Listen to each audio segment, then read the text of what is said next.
নমস্কার, পেজ বাণী আপনাদের স্বাগত। আপনারা জানেন আমরা দিনের সেরা বাছাই করা খবর আপনাদের সামনে হাজির করি পেজ বাণী। আজ পেজ বাণী আপনাদের সঙ্গে রয়েছে আমি মৌপিয়া আর আমি রয়েছি পূজা। আর শুরুতেই যে খবর আমরা নজর রাখবো মৌপিয়া, চিকিৎসক তবে তিনি বলছেন যজ্ঞ করতে, রোগীর সন্তানকে বাঁচাতে যজ্ঞের উপরই ভরসা করেছেন তিনি এবং তার জন্য তিনি টাকাও নিয়েছেন রোগীর পরিবারের কাছ থেকে, যদিও সেই সন্তান বাঁচেনি এবং তারপর ওই চিকিৎসককে গ্রেফতারও করা হয়েছে।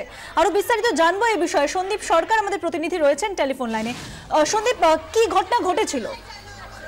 দেখো, শিলপাড়া এলাকার বাসিন্দা মৌসুমী সেনগুপ্ত তিনি পর্ণশ্রী এলাকার একটি বেসরকারি ক্লিনিকে প্রথমে দেখাতে এসেছিলেন স্ত্রীরোগ বিশেষজ্ঞ বিকে মোহান্তিকে, এবং ওই চিকিৎসক তাকে হাসপাতালে ভর্তি হওয়ার পরামর্শ দেন। এরপরই বেহালার বাংলাদেশ হাসপাতালে ভর্তি হন মৌসুমী। এটা গত বছরের 29শে ডিসেম্বরের ঘটনা। মৌসুমী যখন হাসপাতালে ভর্তি হন তিনি সন্তান ছিলেন। এরপরই শারীরিক অবনতি ঘটতে থাকে এবং মৌসুমীর পরিবারের অভিযোগ, এরপরই চিকিৎসক ডক্টর মোহান্তি তিনি মৌসুমীর পরিবারের সদস্য বলেন যে রোগীকে সুস্থ করার জন্য যজ্ঞ করার দরকার এবং সেই যজ্ঞের জন্য 23,000 টাকা খরচ হবে।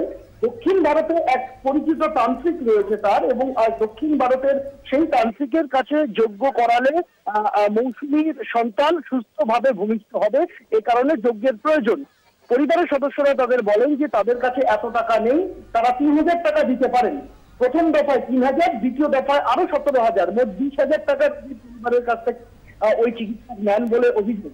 কিন্তু তা সত্ত্বেও মৌসুমীর শারীরিক অবস্থার স্বাভাবিকভাবেই কোনো উন্নতি হয়নি এবং মৌসুমী মৃত সন্তান প্রসব করেন দিন কয়েক আগে। এরপরই পরিবারের লোকজন ক্ষোভে ফেটে পড়েন এবং বেহালা থানায় অভিযোগ দায়ের হয়।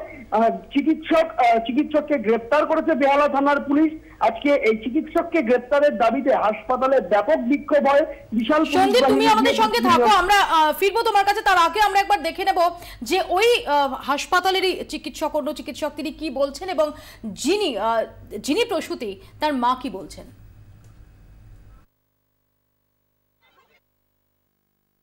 29শে ডিসেম্বর ভর্তি করেছে, ওরা বলছে ওকে পুজো দিতে হবে, পুজোর লাগে 22,000 টাকা খরচা। আমি ডাক্তারবাবু আমি 22,000 টাকা দিতে পারবো না। প্রথমে 6,000 দিয়েছি, পরে আমার জামাই দিয়েছে 17, মানে মোট টোটাল 17,000 টাকা দেওয়া হয়ে গেছে। তারপর ডাক্তার রোববার দিন এসছি, বললো ভালো আছে, ওকে আমাকে দেখে ওকে।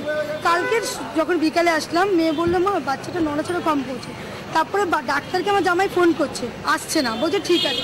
আজকে সকালে ফোন করছে, আসছে। আজকে এসে বলছে আজকে ডিসচার্জ ছেড়ে দিচ্ছি আমি। ডাক্তার কিন্তু উনি বলছে ওনার কোন তান্ত্রিক আছে, তাকে দিয়ে নাকি সবাইকে পুজো করি, ওখানে পেশেন্টকে ভালো করাই। উনি করায়, ভালো করায়, হ্যাঁ ভালো করায় নাকি। এখন মারা গেছে, তার নাম বলছে রামাসামাই আমাদের বলেছে। প্রথমবার আমি 3,000 টাকা দিইনি। একদিন ডাক্তারখানা এসেছি এখানে দেখতে, ডাক্তার ফার্স্ট টাইম ভর্তি করেছে। বললো যে দেখুন আপনাদের বলছে পুজোটা দিতে হবে, আগে পুজোর টাকা দিন, তারপরে মেয়ের ছুটির কথা বলবেন। মানে অ্যাডিশনাল ওসি ছিলেন, অ্যাডিশনাল ওসি ইন্টারভিউ নিয়েছে, যা যা বক্তব্য মানে ওনারা আলাদা ঘরে নিয়ে মানে ওনাকে নিয়ে বসিয়েছে এবং আমাকে এক্ষুনি বেহালা থানার ওসি ফোন করেছে, মানে ওনারা সব কমপ্লেনটা ওনারা নিয়েছে, তারপরে যা করার ওনারা স্টেপ নেবেন। ইয়েতে কি ঢুকে বললাম তখন বলছে হ্যাঁ আমি নিয়েছি টাকা, সেটা বলছে তো আমরা তো জানি না রে বাবা, সেটা হ্যাঁ হ্যাঁ সেটা আমি বলেই দিচ্ছি। হসপিটালের পক্ষ থেকে বলছি যদি গিলটি প্রুভ হয় আমরা ডাক্তারের এগেইনস্টে স্টেপ নেব। চলে যাবো সন্দীপের কাছে। সন্দীপ, খুব সংক্ষেপে জানতে চাইবো যে খাস কলকাতায় এই ধরনের নিদান দিচ্ছেন একজন চিকিৎসক, এটা কতটা ভয়ঙ্কর? খুবই অত্যন্ত ভয়ঙ্কর অভিযোগ, এবং চিকিৎসককে অভিযোগ পাওয়ার পরে গ্রেফতার করেছে পুলিশ। একজন MBBS পাস করা বিশেষজ্ঞ, যিনি যার MCI এর রেজিস্ট্রেশন রয়েছে, সেই ডাক্তার রোগীকে প্রতারণার জন্য তিনি যজ্ঞ করার জন্য টাকা দাবি করছেন।